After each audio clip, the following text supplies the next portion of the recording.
12장까지는 예루살렘 교회를 중심으로 사도들의 사역이 집중되어 있다면, 이제 후반부가 되는 13장부터 28장까지는 안디옥 교회를 중심으로 사역이 펼쳐집니다. 그리고 사도 바울을 통해서 이 사역을 감당하게 하시는데, 중요한 것은 사도행전이라고 사실은 우리식의 이름을 붙였습니다만, 이 복음을 전하는 이 사역을 사도들을 통해서, 제자들을 통해서 일하시는 건 맞지만 그들이 주인공이 아니에요.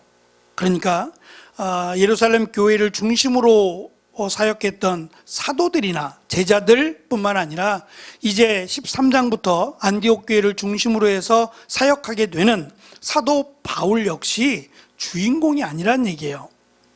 주인공은 성령님이에요.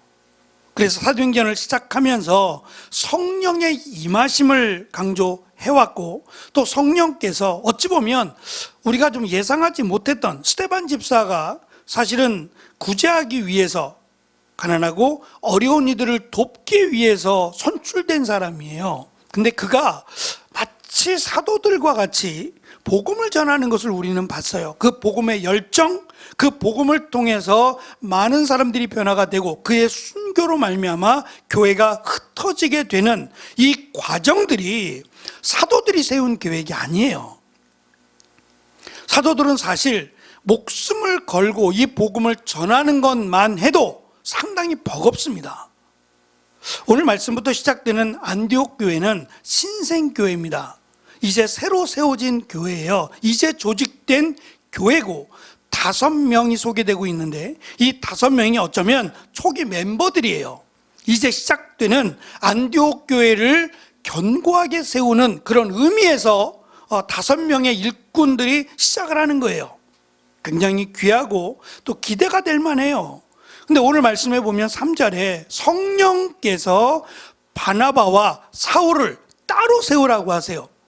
아니, 이제 시작했는데요?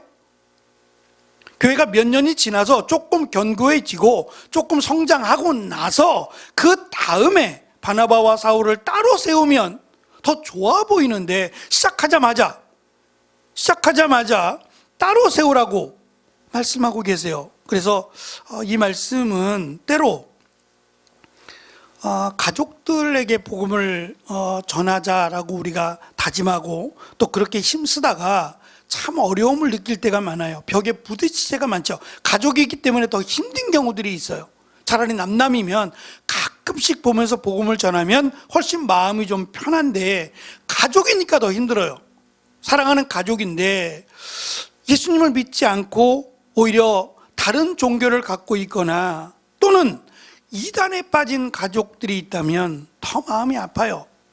그래서 내 가족도 구원하지 못하는데, 내 가족도 예수님의 복음을 제대로 전하지 못하는데 내가 누구에게 복음을 전할까, 이렇게 낙심하는 분들이 가끔씩 있어요.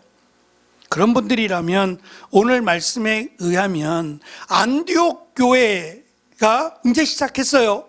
이 교회도 제대로 세우지 못했는데 성령께서 이들을 따로 세워서 땅끝을 향해서 복음을 전하라 하셨다라고 하는 이 말씀을 좀 기억하셨으면 좋겠어요. 그러니까 가족들을 구원하는 일이 먼저, 그건 맞지만 이것이 완성된 후에 내가 다른 이들에게 복음을 전하겠다라는 것은 오늘 말씀에 비추어 보면 맞지 않아요.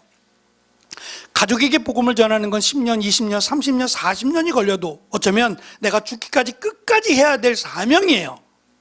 그러니까 그 일을 하지 말라는 게 아니라 그 일을 하면서 또 땅끝을 향해서 복음을 전하는 일을 같이 하라는 얘기예요. 그래서 안디옥 교회도 중요합니다. 특별히 사도 바울에게는 이 안디옥 교회가 사도 바울의 첫 출발 사역지이기도 해요. 사도 바울 서신에 의하면 사도 바울이 이런 얘기를 가끔씩 자주 합니다. 그게 뭐냐면, 나 사도된 바울은, 이런 말을 해요. 그러니까 사도라고 하는 이 직함은 초대교회에서 사도 한 명, 그러니까 가룟 유다가 예수님을 팔고 자살해서 죽었어요. 그럼 11명이 돼 있죠. 11명인데 한 명을 채우자는 거예요. 12명의 사도를 채우기 위해서 한 명을 뽑는 장면이 나와요. 그래서 마띠아가 선출이 되죠. 근데 이것이 마지막이에요. 사실은 또 다른 사도를 뽑지 않아요. 예를 들면 바나바가 죽었어요. 목배임을 당해 죽었는데 뽑지 않아요. 전과 같으면 채워야 될 거 아니에요. 근데 채우지 않고 마띠아가 마지막 사도로 선출되고 그 이후에는 사도가 없어요. 그래서 문헌에는 1세기 문헌에는 속사도라는 게 있어요.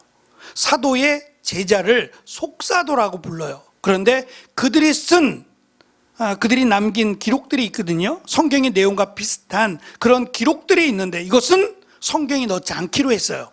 왜냐하면 예수님의 직접 말씀을 들은 사도들까지만 성경으로 하자. 조금이라도 개인적인 사견이 들어가거나 또 조금이라도 성경답지 않은 내용이 있을 가능성이 있다면 빼자는 거예요. 그래서 속사도의 편지라고 하는 책들이 있는데 이것들은 성경에 넣지 않았어요. 그러니까 사도들의 제자들이 있다고요. 계속해서 제자가 명맥을 이어왔어요. 그 제자들이 우리예요. 그죠? 우리도 예수님의 제자잖아요. 성경 말씀을 통해서 예수님의 제자가 된 사람들이에요. 그게 중요하다는 거예요. 누구의 제자? 여기에 자부심을 갖지 말라는 거예요. 특별히 고린도 교회를 보면 고린도 교회가 조금 열심히 있었던 교회예요. 열심히 있어서 은사도 많았고 하나님의 능력과 은혜가 많이 나타났던 교회인데 그 교회의 폐단 가운데 하나가 뭐냐면 이 열심이 사람 중심이 되어가요. 그래서 나는 베드로가 좋아. 그러면 개바파. 무슨 말이야? 나는 아볼로가 좋아. 아볼로가 잘 가르치고 아볼로의 말이 내 귀에 쏙쏙 들어오거든. 나는 아볼로파. 무슨 말이야? 나는 예수파. 나는 바울파. 이렇게 교회가 4개로 나누어져 있었어요. 그래서 강조한 것이 사랑이에요. 그리스도의 사랑이 하나 되지 않으면 아무리 은사가 많아도 아무리 믿음이 있다고 해도 그것은 하나님이 보실 때에 칭찬할 만한 교회가 아니라는 거예요. 오히려 능력이 좀 부족하고 내게 은사가 적다 할지라도 그리스도의 사랑으로 하나 된 교회에 하나님이 능력을, 하나님이 은사를 부어주겠다라고 약속하고 있어요. 지금 한 사람이라도 더 소중한 이때에 5명? 예루살렘 교회가 사실은 건물이 아니라 그랬잖아요. 사도들이 돌아가면서 집집마다 방문하며 예배를 드렸다고 했으니까 안디옥 교회가 이방인들을 중심으로 모였고 또 이제 땅끝을 향해서 나아가는 중심지라면 5명이 부족해요. 사실은 그것도 바나바하고 사울은 오리지널 정식 사도가 아니에요. 사도라고 하는 직함은 예수님과 함께 3년 동안 함께한 사람, 그리고 예수님의 죽으심, 예수님의 부활을 경험한 사람, 이게 기준이에요. 근데 사울은 예수님과 함께하지 않았어요. 예수님의 죽으심을 본 적도 없고 예수님의 부활하실 때 그때 있지도 않았다고요.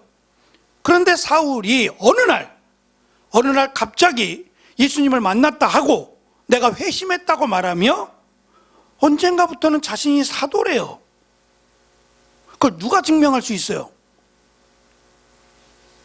사도들 가운데도 사울이 변심하고 회개한 것뿐만 아니라 갑자기 자기가 사도라고 말하니 얼마나 당황스러웠겠어요. 그러나 중요한 것은 이 사도됨이 사울도 말하듯이 바울이 말하는 것처럼 내가 사도가 된 것은 하나님께서 나에게 맡기신 일이라는 거예요. 내가 감당하고 싶어서 제가 할게요 라고 손든 게 아니라 하나님이 나를 사도로 부르셨다는 거예요.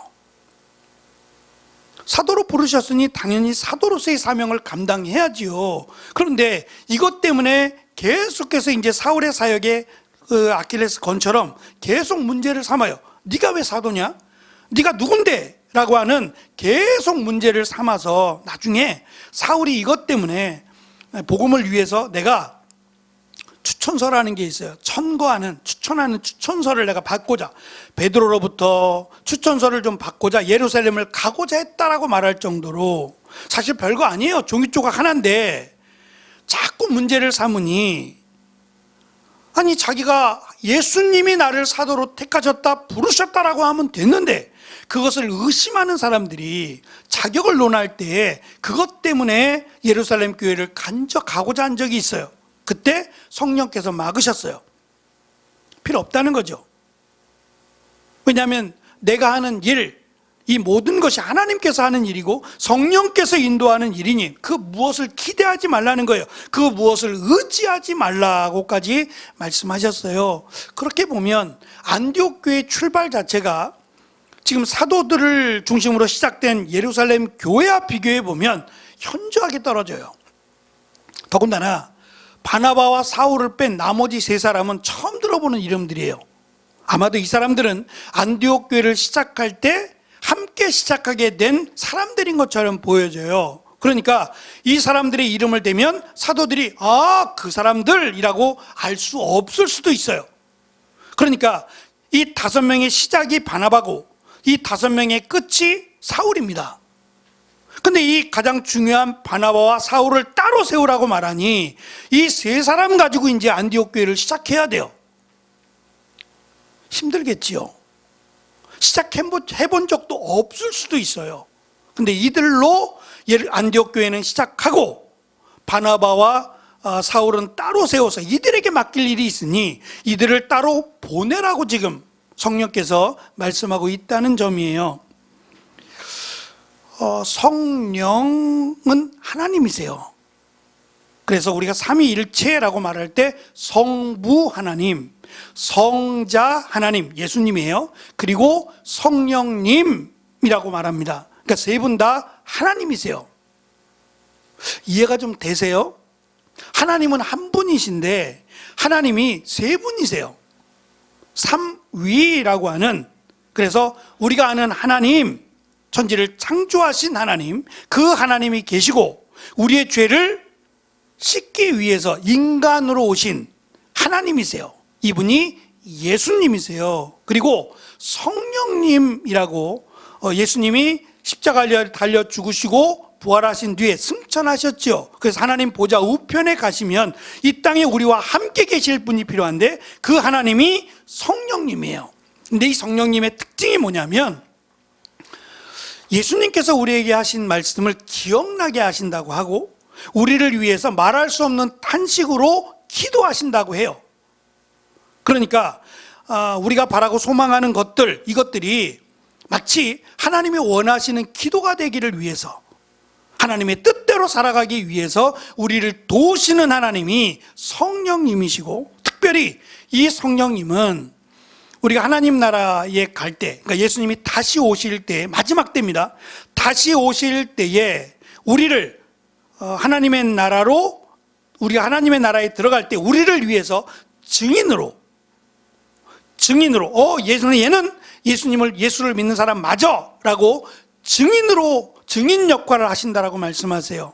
그래서 제가 하나님의 나라에 들어가고 지옥에 가고 이걸 어떻게 결정하느냐, 주기도문 외워야 되느냐, 사도신경 외워, 12제자 외워라, 아니면 뭘 해라, 그런 게 아니라 정말 예수님을 믿으면 내 안에 성령이 임하신다고 했죠. 그 성령께서 보증이라고 하는 보혜사가 그 말인데 보증이 되어주신다는 거예요. 우리의 눈에 보이지 않지만 예수님을 믿는 우리 각자의 심령에는 성령님이 계세요. 성령님이 한 분인데 어떻게 나에게도 있고 저 사람에게도 있고 다 있고 이럴 수 있느냐? 있어요. 마치 하나님이 우리 모든 사람의 기도를 들으신다고 하시잖아요. 심지어는 머리카락까지 세신받으신다고 하셨어요. 어떤 사람은 그 얘기하니까 머리카락을 뽑더라고. 지금 내가 뽑았는데 하나님은 아실까요? 아신다는 거예요. 그게 하나님이시니까. 그러니까 지금 11시 예배에, 우리나라만 해도 11시에 거의 모든 교회가 예배를 드려요. 그러면 하나님이 바쁘실 거 아니에요. 바쁘시겠죠. 여기 갔다가 저기 갔다가 제주도 갔다 부산 갔다 강원도 갔다가 지금 여기저기 교회가 한두 개요. 이 모든 교회들을 다 어떻게 보시느냐? 하나님이시니까 가능해요. 하나님이 전능하시기 때문에 이게 가능하다고요. 그래서 우리가 기쁨으로 하나님께 예배를 드릴 수 있는 겁니다. 우리의 예배를, 나의 예배를 받아달라고요. 그래서 이 성령님이라고 하는 성령이라고 하는 단어가 마태, 마가, 누가, 요한, 우리가 사복음서라고 불리는데 마태, 마가, 누가, 요한복음에 나오는 성령이라는 단어가 44번이에요. 근데 사도행전에만 52번이 나와요. 그러니까 4개의 복음서를 합한 것보다 사도행전이 훨씬 많다는 거예요. 이 얘기는 말씀드린 것처럼 사도들이 주인공이 아니라 성령님이 주인공이에요. 성령께서 역사하시고 성령께서 이끄시는 대로 순종하는 것이 사도들이다 이 말이에요. 이걸 어떻게 알 수 있느냐? 예를 하나 들어보면 말씀드린 스데반의 경우도 그래요. 그가 순교당한 것도 그렇고 그것으로 말미암아 교회들이 땅끝으로 안 가려고 하니까 이제 흩으셔서 땅끝으로 가게 하셨죠. 또 빌립이라고 하는 집사입니다. 7명을 뽑았는데 그 7명 가운데 한 명인 빌립이 복음을 전하다가 에티오피아에서 온, 여기가 땅끝입니다. 제가 지도를 보여드렸고 로마로 가는, 예루살렘에서 로마까지의 거리와 예루살렘에서 에티오피아까지 거리가 거의 비슷하다 그랬죠. 그래서 사도행전 8장의 땅끝은 에티오피아고 20장까지 가는, 이제 13장부터 땅끝을 향해 나아가는 그 땅끝은 로마입니다. 그 땅끝이 2개예요. 사도행전에는 8장에 나오는 에티오피아가 땅끝이고 그리고 28장에서 나타나는 로마가 땅끝이에요. 그럼 여기가 끝이냐? 아니에요. 1차적인 목적이 여기고 그 이후의 땅끝은 정말 땅끝을 향해서 가는 거예요.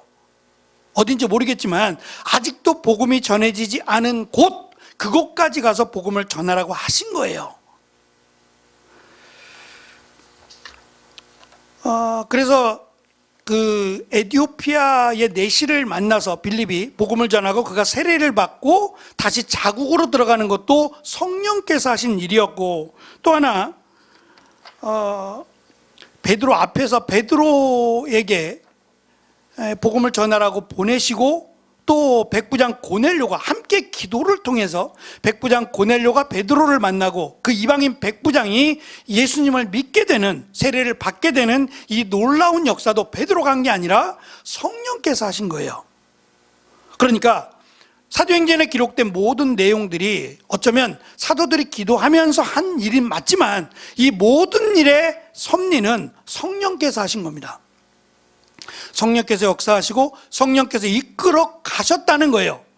그래서 땅끝까지 복음이 전해질 때 성령께서 우리와 함께 할 것을 사도행전 1장 8절은 명확하게 이야기하고 있어요. 그래서 오늘 말씀에 5명으로 시작했는데 그 5명 가운데 메인이라고 할 수 있는 바나바와 사울은 너희들과 따로 세워서 그들에겐 따로 할 일이 있다라고 하며 뗄 때에 그들이 했던 일이 3절에 보면 금식과 기도라고 돼 있어요. 누구도 말하지 않아요. 정말 이 일이, 이 계획이 정말 성령께서 함께 하신 거냐, 성령께서 명하신 거냐를 놓고 기도하기 시작해요. 그것도 금식하며 말이에요. 사실 금식 기도라고 하는 것은 성경에 나라가 위급할 때, 내가 중한 병에 걸려서 내 목숨을 걸고 무엇을 결단할 때 했어요. 우리 주변에도 가끔씩 금식 기도한다 하시는 분들이 있어요. 그 기도의 내용을 들어보면 취업하기 위해서, 취업을 목적으로 취업하기 위해서 금식 기도하시는 분들도 간혹 있어요. 결혼을 위해서 금식 기도하는 경우는 제가 못 본 것 같아요. 결혼을 앞두고 금식 기도하겠습니다라고 하는 건 못 본 것 같아요. 대부분은 세상에서 고칠 수 없는 중한 병, 하나님의 은혜가 아니면 고칠 수 없는 이런 병에 걸릴 때, 위급할 때 정말 금식 기도를 본인이 하거나 본인이 할 수 없는 경우는 가족들이 하는 경우는 정말 자주 있는 것 같아요. 그만큼 심각할 때, 우리의 힘으로 안 될 때, 하나님의 능력이 필요할 때 금식 기도를 합니다. 말이 나온 김에 성경에서 말씀하는 금식 기도는 3일이에요. 3일입니다. 그러니까 위급할 때라고 설명드린 금식 기도는 3일이고 이스라엘 백성들은 금식 기도를 일주일에 2번 해요. 예를 들면 화요일, 목요일 이렇게 금식 기도를 해요. 왜 그러냐면 생활에 지장이 없도록, 그러니까 금식 기도 하면서 쉬는 게 아니라 금식 기도 하면서 일상을 살아가는 거예요. 그럼 화요일 날 하루 종일 금식했어요? 그러면 그 다음날 수요일 날은 밥을 먹어요, 안 먹어요? 죽 먹어요? 밥 먹어도 되죠. 하루 정도니까. 그래서 일상 속에서, 그러니까 금식 기도만 하고 있는 게 아니라 일상 속에서 금식하며 기도한다는 얘기예요. 그리고 그 다음날은 똑같이 먹고 생활할 수 있도록, 그러니까 일상 속에서 늘 금식을 생활했다 이 얘기예요. 그러나 정말 위급하고 정말 중요한 때에는 모든 건 내려놓고 3일 정도를 금식하며 기도해요. 이때는 물도 마시지 않아요. 정말 목숨을 거는 겁니다. 그러니까 우리가 지금 하고 있는 금식 기도와는 조금 모양이 다르죠. 우리는 물은 마시잖아요. 금식 기도하면, 그러니까 물조차 먹지 마, 그런 의미가 아니에요. 원래 성경은 그랬다는 것이고, 물 먹어도 괜찮아요. 물 먹으면서 금식하셔도 괜찮습니다. 그건 안 돼, 그 말은 아니에요. 성경은 그렇게 했다는 것이고, 간혹 금식 기도하다가 돌아가시는 분이 있어요. 왜 그러냐면 무리해서 그래요. 무리해서 목숨을 건다고 제가 말씀을 드렸는데, 어느 목사님은 49일을 금식했어요. 왜 그랬냐 그랬더니, 예수님이 50일 굶으셨잖아요. 그러니까 예수님처럼 하면 안 되고, 내가 예수님은 아니니까 하루가 안 되는 49일까지 하겠다 그래가지고 49일 금식하다가 돌아가신 분도 제가 몇 번 봤고, 49일 금식하다가 이 반신불수가 되신 분도 간혹 봤어요. 오죽하면 그렇게 했겠냐마는, 그러니까 금식 기도가 모든 것을 해결하는 건 아니에요. 그러니까 그렇게 하시는 것 같아. 금식 기도를, 그러니까 내가 응답될 때까지 기도하겠다는 것 같아요. 응답될 때까지, 응답을 받고 가겠다라고 해서 응답 받을 때까지 내가 금식하겠다. 이건 기도를 좀 잘못 이해하고 있는 거예요. 하나님을 잘못 알고 있는 거죠. 마치 아이가 지금 사탕을 달라고 떼를 쓰는데, 하나는 줄 수 있어요. 하나는, 저희가 전에 교회에서 사탕을 이렇게 좀 앞에 놔뒀잖아요. 사탕을 좀 놔뒀는데 많아요. 냉장고에 많은데 사탕을 놨는데 그냥 가끔씩 이렇게 피곤하거나 또 입이 좀 텁텁하거나 그러면 드실 수 있어요. 근데 문제는 그냥 계속 드시는 분들이 가끔씩 있을 수 있어요. 이게 조금 해가 될까 봐 염려가 돼서 치웠던 거거든요. 아이가 사탕 하나 먹을 수 있어요. 근데 사탕, 그 단 사탕을 계속해서 달라고, 한 봉지 다 사달라고 떼를 쓰면 어떡하실 거예요? 얘따 먹어라 그러고 주실 거예요? 예? 그 달디 단 사탕을 한 봉지, 그냥 이거 내가 좋아하는 거니까 라고 해서 한 봉지를 사달라고 떼를 쓰면 하나가 아니고, 그러면 그래, 아이고 정말 힘들어 못 살겠네 그러고 한 봉지 사주실 거예요? 다른 데로 눈 돌리기 위해서 다른 거 사줄게, 다른 거 라고 하며 돌리지 않으시겠어요? 우리의 기도가 하나님 뜻에 다 맞으면 좋겠어요. 하나님이 원하시는 뜻에 맞는 기도면 얼마나 좋겠어요. 때로는 정말 내 뜻이 이루어지기만을 위해서 기도할 때도 많다고요. 그러니까 그걸 제가 이제 때라고 말씀을 드렸는데, 때 쓰시 기도한다고 응답이 다 되겠냐 말이에요. 그러니까 기도가 삶이 되는 게 맞지, 생전 기도 안 하다가 요때만 반짝 붙들고 기도하는 이것도 기도에 합당하지 않아요. 그러니까 기도가 우리의 삶 가운데 말씀과 떨어진 기도가 아니라 말씀에 합당한 기도를 늘 하며 사는 것이 오히려 신앙의 귀한 모습이다라는 생각을 가져봅니다. 어쨌든 5명이, 지금 2명이 따로 세우라고 말씀하셨는데, 이들이 이것 때문에 서로 논쟁하거나 왜 그렇게 하느냐라고 물을 수 있는데 그렇게 하지 않습니다. 않고 그들은 금식하며 기도했다라고 말씀하고 있어요. 이것이 건강한 교회의 모습이고 하나님이 원하시는 교회의 이상적인 모습이 아닐까 싶어요. 내 뜻과 다를 때 싸우자는 것이 아니라 함께 기도하는 거예요. 하나님의 뜻이 어디에 있는가를 기도 가운데 살피는 것이 교회가 해야 될 일이다 라고 성경은 말씀합니다. 기도했더니 그들이 수긍했어요. 맞다라고 생각하고, 이제 2 사람은 따로 떼어서 하나님께서 하실 일이 있으니 그들을 따로 세워서 실루기아로 보내게 됩니다. 그냥 간단하게 3사람, 바나바는 레위인이었고 바나바와 사울을 뺀 나머지 3사람에 대한 간략한 설명을 좀 드리려고 합니다. 먼저 니게르라고 불리우는 시므온인데, 니게르라고 하는 단어가 영어로 니그로가 돼요. 니그로라는 말은 흑인이란 말이에요. 이거 흑인들이 듣기 싫어하는 말인데, 어쨌든 니게르가 니그로가 되는데 영어로 흑인이에요, 이 사람은. 그러니까 안디옥이라고 하는 곳이, 제가 좀 이따 지도를 보여드릴 텐데, 안디옥이라는 곳이 다메섹에서 저 위로 올라가요. 이 안디옥에서 아시아로 가느냐 아니면 마게도냐로 가느냐를 갈라지는 곳이에요. 그러니까 지금 밑에서 이스라엘, 애굽 사람들뿐만 아니라 저 위에 유럽인들, 소아시아를 넘어가서 로마나 스페인이나 이쪽 사람들도 올 수 있어요. 배로 올 수 있고 뭐 육로로 올 수 있고, 또 아시아 쪽에서 얼마든지 올 수 있는 이 종합적인 교통로예요. 그래서 이 안디옥에 흑인이 있다는 건 특별하지 않아요. 있을 수 있어요. 그런데 그 이방인들 중에 흑인이라고 할 수 있는 그가 교회의 지도자가 된다? 이건 정말 특별한 믿음이 아니고서는 불가능하다는 거예요. 그리고 두 번째는 구레네 출신의 루키오라고 돼 있는데, 이 구레네가 아프리카예요. 무슨 일 때문에 왔는지 모르지만 아프리카 사람이 안디옥까지 왔고, 이 안디옥 교회의 지도자다라고 하는 것도 심상치 않아요. 그리고 세 번째, 더 특별한 사람인데, 마나엔인데 헤롯의 젖동생 마나엔으로 소개해요. 헤롯이 누구냐면 헤롯 안티파스라고 소개하는데, 그가 세례 요한을 목베어 죽였어요. 근데 그 사람과 같은 유모의 젖을 먹었어요. 그러니까 형제가 아니라 같은 유모의 젖을 먹고 자랐다, 이 말이거든요. 젖동생이라는 말이. 어쨌든 같이 자란 거잖아요. 같이 젖을 먹고 같이 자랐으니까 이 사람의 신분이, 아니 왕과 함께 젖을 먹을 정도면 보통 사람은 아닐 거 아니에요. 유모의 아들은 아닐 거 아니에요.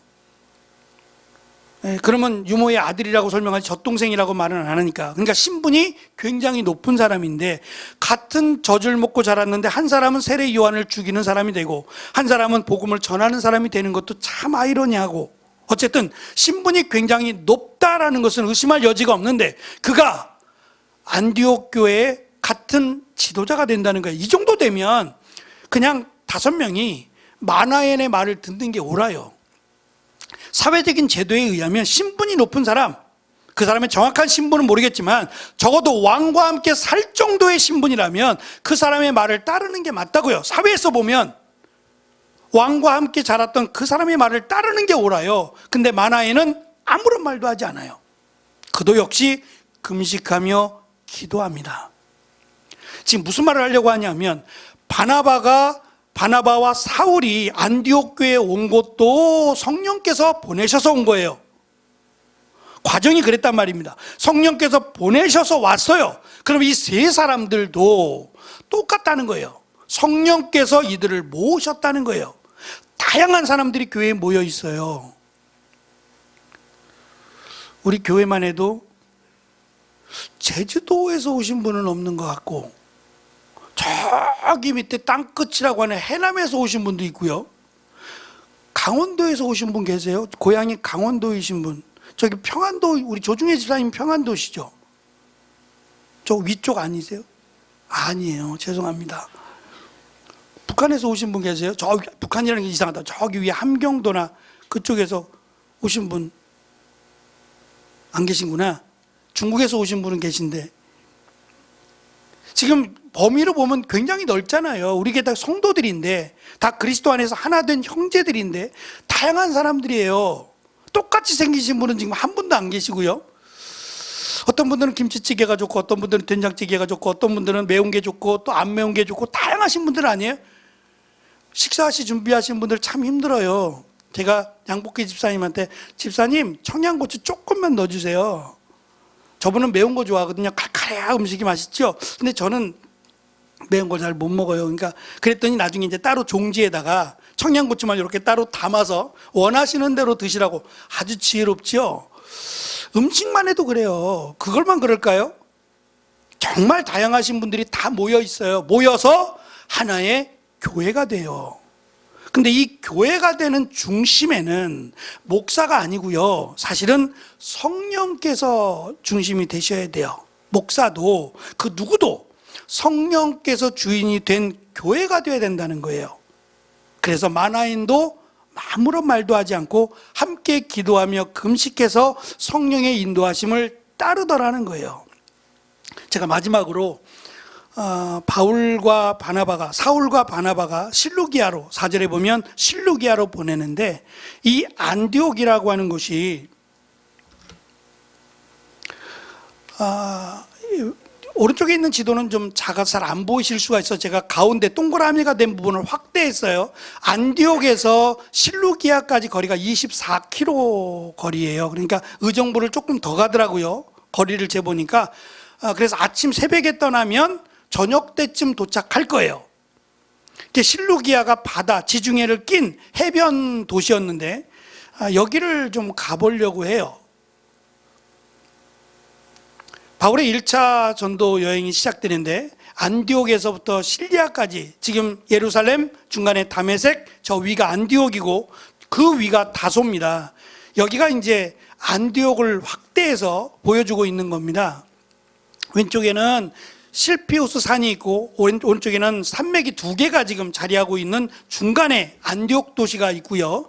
이 안디옥에서 말씀드린 소아시아로 메소포타미아로 흩어지게 되는 아주 중요한 무역 도시입니다. 여기에서부터 지금 제가 조금 빠른 속도로 저기 보이는 해변이 보이는 실루기아까지 이동을 한번 해봤어요. 지금 파란색 선이 보이고요. 지금 이 도시는 현재 도시예요. 사실 이때는 이렇게 많은 사람들이 살지 않았어요. 광야라고 보시면 돼요. 그 광야길을 가는 건데 제가 지금 배속수를 굉장히 빨리 해서 차로 가도 이렇게 안 될 거예요. 훨씬 더 빠른 속도로 지금 이동을 해요. 해서 보니까 약 3분 정도를 이동하더라고요. 3분. 안디옥에서 실루기아까지 가는 길을 좀 빠르게 편집을 했더니 3분 정도는 걸렸는데 이 길을 걸어가는 거예요. 24km를 둘이서 지금 걸어가는 길이에요. 구불구불구불. 아마 이 길이 맞을 것이다 라고 해서 지금 선을 이렇게 걸어 놓은 거예요. 옛날 고대 도시의 길인데 어디 휴게소도 없을 것이고 아침부터 새벽부터 저녁까지 이 외로운 길을 지금 둘이기 때문에 다행이긴 하지만 저 먼 길을 이제 시작입니다. 시작되는 이 길을 지금 둘이서 걸어가고 있습니다. 무슨 얘기가 오갔을까 싶기도 하고요. 거의 다 온 것 같아요. 제가 예전에 중국에 복음을 전하러 갔을 때 장춘이라고 하는 공항에 내려서 저 멀리 하얼빈까지는 아니고 길림을 지나서 훨씬 더 멀리 간 적이 있어요. 여기서 말씀드리긴 좀 뭐한데 거기까지 가는데 봉고차로만 4시간이 걸리고 장춘에서 버스로 들어가는데 7시간이 걸렸어요. 아마 지금 이광구 집사님 고개를 끄덕이시는데 지금은 안 그래요. 지금은 KTX가 낮아서 2시간이면 가요. 길림까지 2시간이면 가는데 그때는 아침에 새벽 비행기를 타면 저녁 7시에 거기를 들어갔어요. 진짜 멀다는 생각밖에 안 들어요. 멀다 정말 멀다. 여기가 지금 실루기아 과거가 있고 저 위쪽이 현재 실루기아입니다. 그리고 화살표로 이렇게 내려놓은 것은 위쪽이 언덕이에요. 그래서 비만 오면 이 도시가 잠겨요.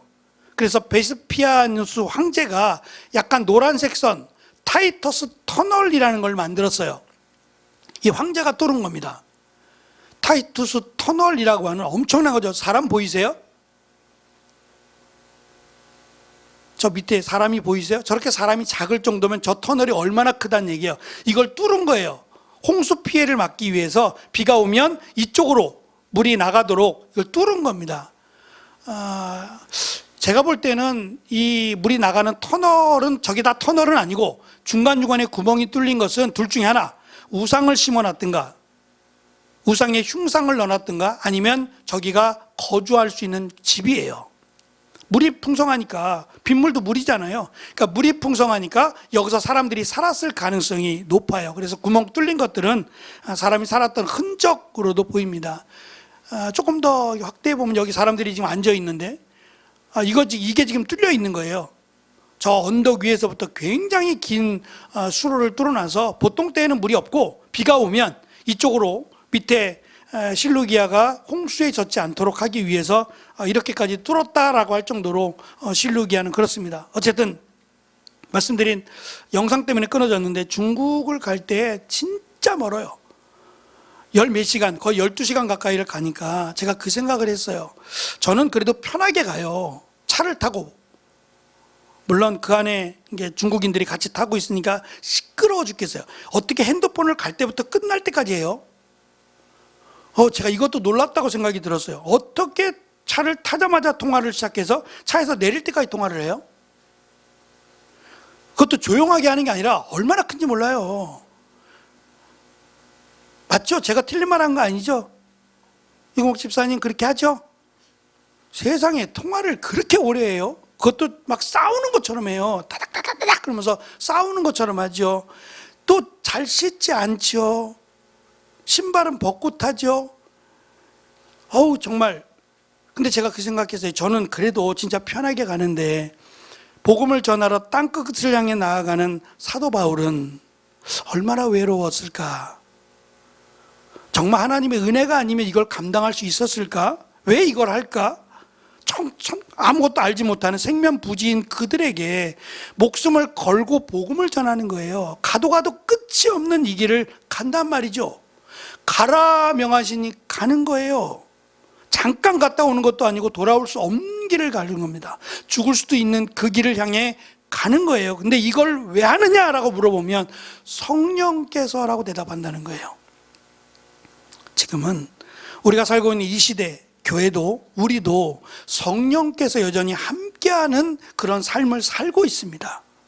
그래서 바라기는 우리가 어떠한 일을 계획하고 준비할 때 기도하자는 거예요. 우리의 생각 내려놓고 기도하자는 거예요. 기도하면서 하나님의 뜻을 구하자. 그리고 이것이 하나님의 뜻이면 순종하자. 성령께서 일하시도록 순종하고 나를 사용해 주시도록 참여하자 라고 하는 것을 오늘 말씀 가운데 우리에게 주고 계십니다.